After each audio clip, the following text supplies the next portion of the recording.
교육자 리처드 거버 박사님을 큰 박수로 맞이해 주시기 바랍니다.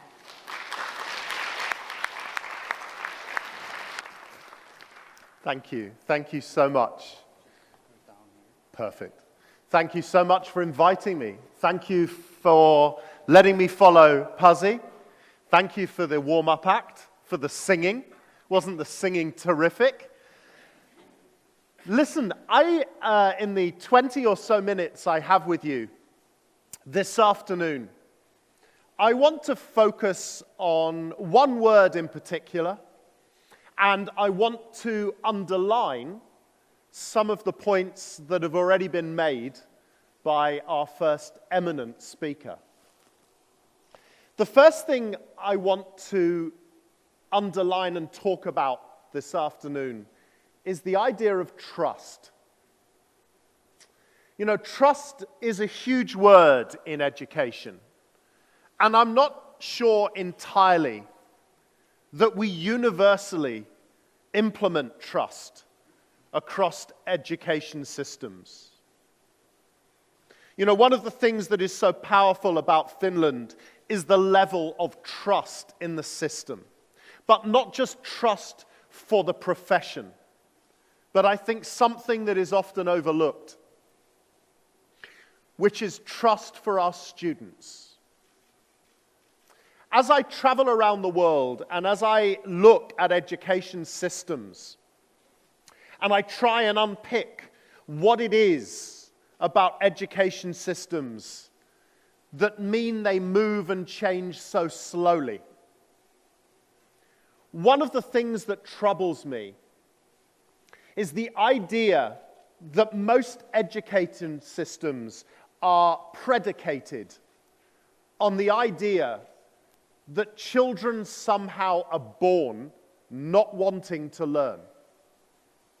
That somehow, unless we have highly directed systems, unless we have highly disciplined systems, that somehow students don't want to learn, that somehow students will only learn to the peak of their ability if we make them learn to the peak of their ability.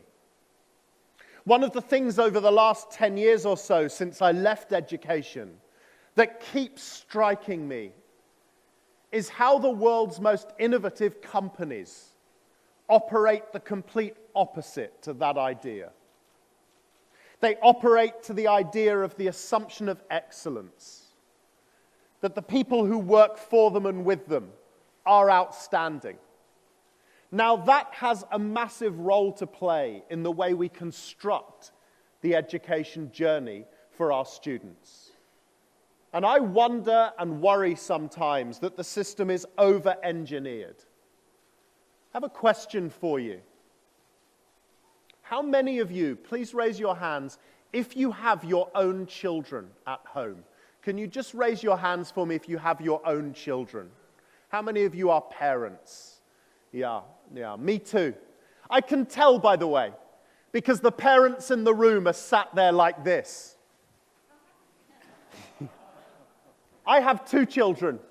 I have a daughter of 20 and a son of 16. And it's because I have a son of 16 that I flew halfway across the world to be with you here in Seoul today. Now let me just tell you quickly about my son. He's an average teenage boy. He's like every other teenage boy everywhere in the world. He can be annoying. He's not quite got the understanding of personal hygiene yet. Right? He's a typical 16-year-old boy. But he also is a typical 16-year-old boy of the 21st century. And what's really interesting as I look at him is that if medical developments keep going the way they are, and some of what was being talked about this morning come to light in his lifetime, which is quite possible, he'll be a citizen of the 22nd century. But here's the thing about my 16-year-old boy, my average, smelly 16-year-old boy. He plays on his computer like most 16-year-old boys do. And recently I went up to his bedroom where his computer is to call him down for his evening meal. And when I walked into the room, what I saw amazed me. Not because my 16-year-old son was playing a computer game. That I expected to see. But because when I walked into the room and watched him play his computer game, and he was speaking into his microphone, he wasn't speaking in English. He was talking in fluent Russian. Now, this is extraordinary for a number of reasons. Firstly, because we're English. We don't talk other languages. And secondly, because at school, he has never studied Russian. Yet he's talking fluent Russian. Now, it turns out that the reason he's talking fluent Russian is because he met another player of the game he was playing who lives in Moscow 2 years ago. And over the last 2 years, they've been meeting every week to play their games. And whilst they're playing their games, they have been learning each other's language. Now, this is remarkable, right? This, to me, shows the extraordinary potential of our children. It is why we need to trust our children. You know, when we're born, and this fascinates me really, the whole debate around creativity. Because again, in education, we live in the belief that somehow we need to teach children to be creative. We're all here today waiting for the answers. What do I need to do to teach my child to be creative? The assumption of incompetence. Trust. Because here's my question. What is it we do to children that stops them being creative? When we're born, we are born unbelievably creative, no matter where in the world we come from, no matter what our social equity, we are born phenomenally creative. There is a body of research that will tell us that we learn the vast majority of everything we learn in our lifetimes before we're 5 years old. Now, I'm not talking about content and knowledge, but you think about the complexity of what we learn in the first 5 years of our lives. We learn to walk and talk, most of us. We learn to understand vocal intonation, facial expression, body language. We learn to make sense of the sensory world around us. All of that happens before we're 5.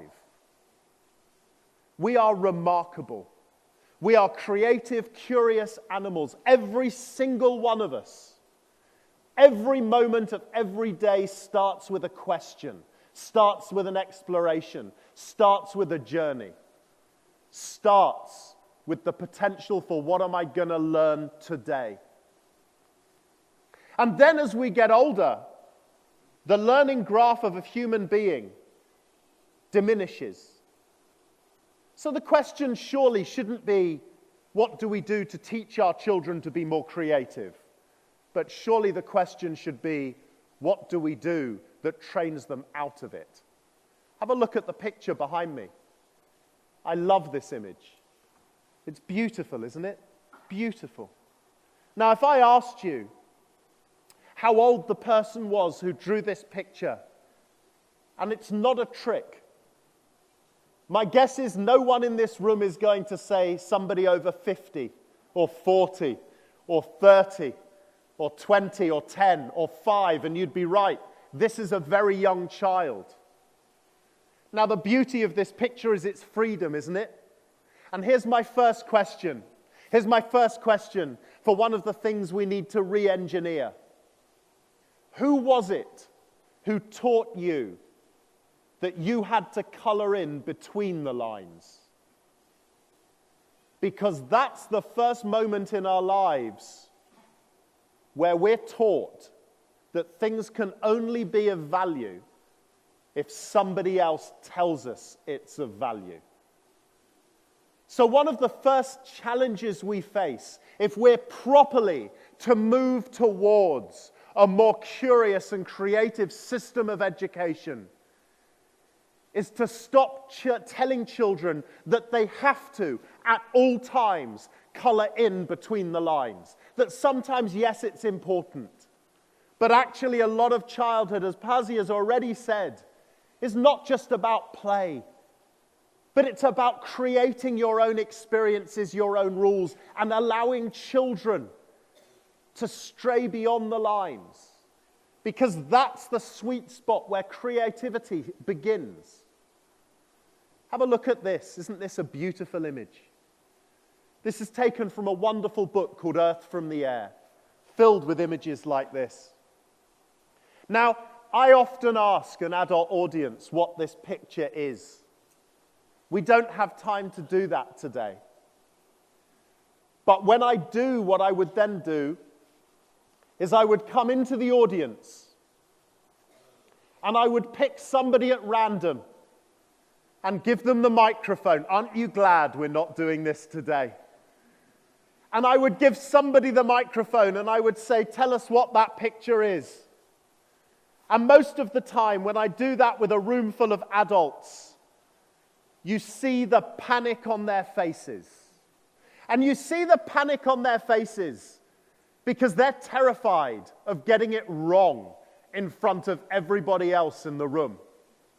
So what happens is the adults start to look for the correct answer because they've been taught to color in between the lines. And they'll start to apply logic to the picture. So they'll go blue water, brown land, green. Ooh, the green's interesting. Maybe it's pollution. Maybe it's algae. Hold on. I think it might be sulfur. I think it might be sulfurous because there's a hot spring. And there's residue from a lava flow. I think this is somewhere volcanic. And then what they're doing as they apply the logic to the problem is they're looking further and they see the walkway.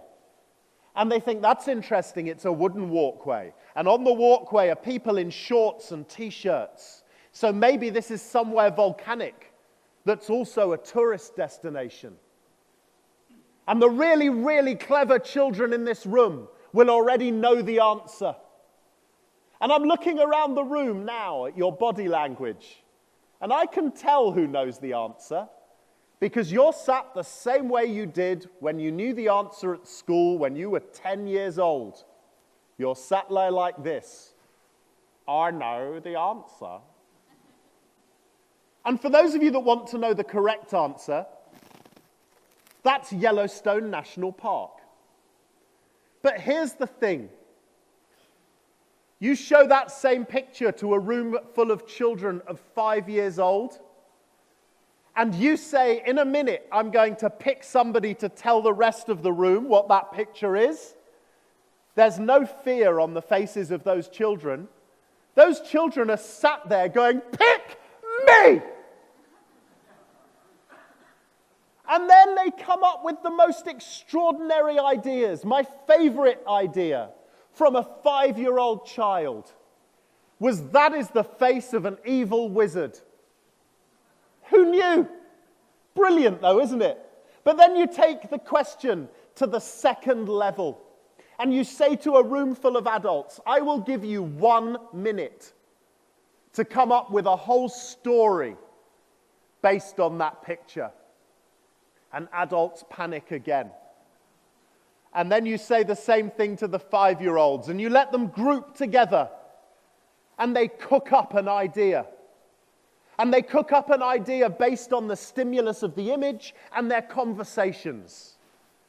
And the group that said it was the face of an evil wizard then took it a level further within 60 seconds. And this is what they said. They said there is an evil wizard, but you can't see him. He's out of the picture. in the top corner. But the evil wizard is sucking all of the color out of the earth.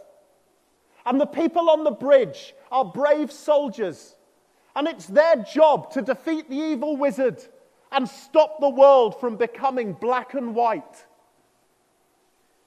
Wow. Now, I don't know about you, but you want genius. Pick on a child under 5. So the question I come back to is this. What happens to those children? Because most of them aren't in this room. Have a look at this one very quickly. Another image from the same book. I went through the same process. My favorite response from a group of children under 5. That group of people are building a duvet for a giant. Isn't that lovely? Isn't that beautiful? So the question we need to ask is, what do we do? How do we reverse the process? Well, let me explain from another field of work that I have time to work in, and I think possibly this will be the last thing I'll say to you. One of the other areas I'm privileged enough to work in these days is professional sports. So I work in elite soccer, football. I work in Olympic and Paralympic sports. And the reason I've been asked to work with sporting organizations is not because I'm an athlete, which clearly I'm not, but because sports were facing an interesting problem. Often, the most talented athletes in the United Kingdom were not making it to the highest level. The naturally most gifted weren't making it to the highest level. And the question was why? And here's the issue. A lot of those children were born with natural gifts. They just were more talented than everybody else. So at school, they were always captain of their sport team. When they left or went beyond school, they were captain of a regional team. But then finally, they would arrive at a place of professional athletes who were as talented, if not more talented than they were. And this was the first time in their lives that they potentially could fail. And because they'd never failed, and this speaks powerfully to what Pazzi was talking about, because they'd never failed, they had no self-belief that failure was okay. They had no belief that they could learn from failure. So rather than try outside of their comfort zone and fail, they wouldn't try at all. Now, this isn't just peculiar to sport. This is true also of highly gifted academic students, many of whom get to the top universities and then start to experience high levels of stress and mental illness because these young people have never failed, and to them, failure is a bad thing. And to them, since the earliest days in their lives, their job was to color in between the lines on every picture they were told to color in on.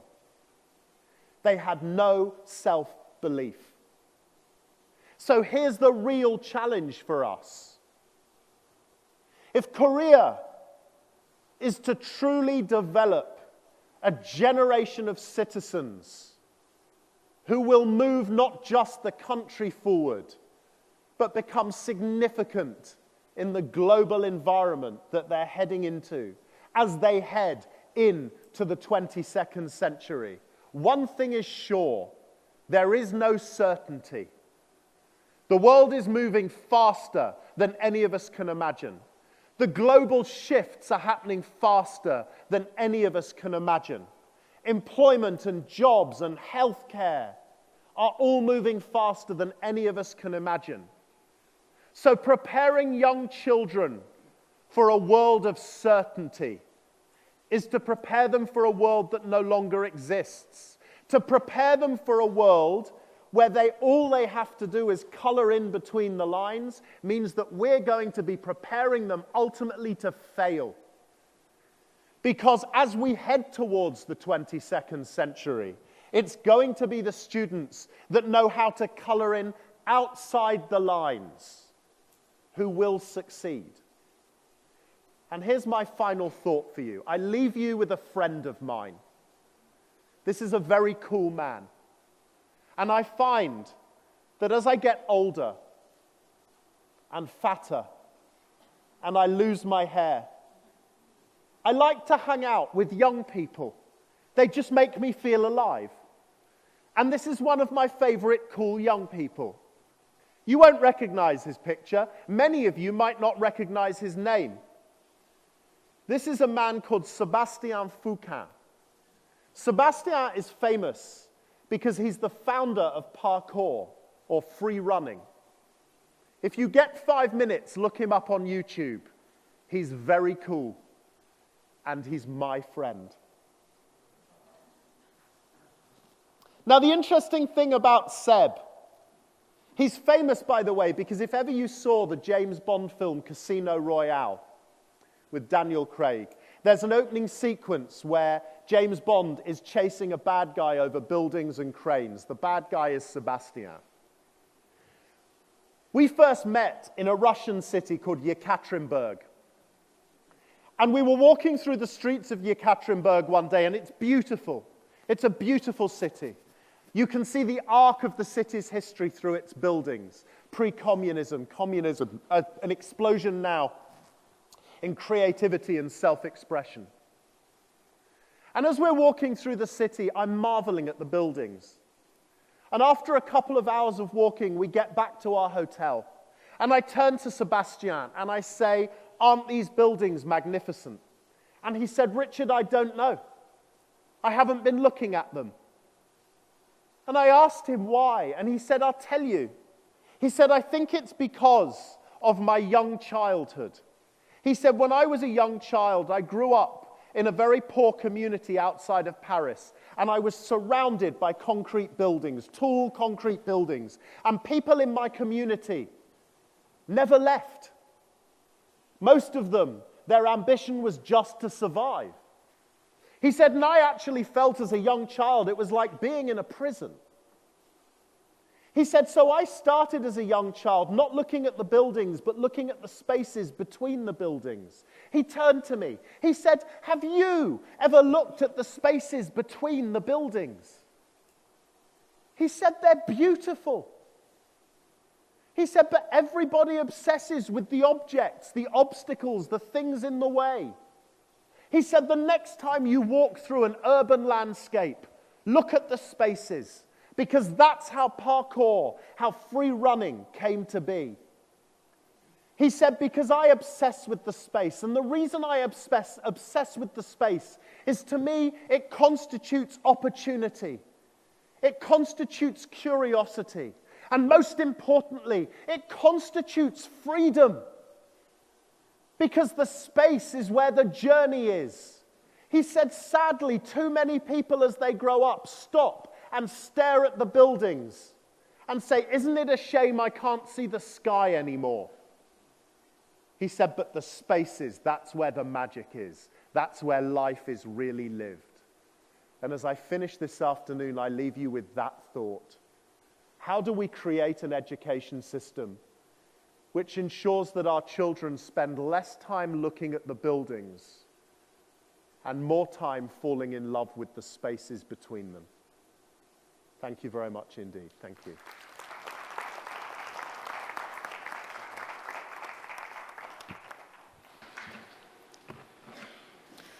예, 감사합니다. 우리가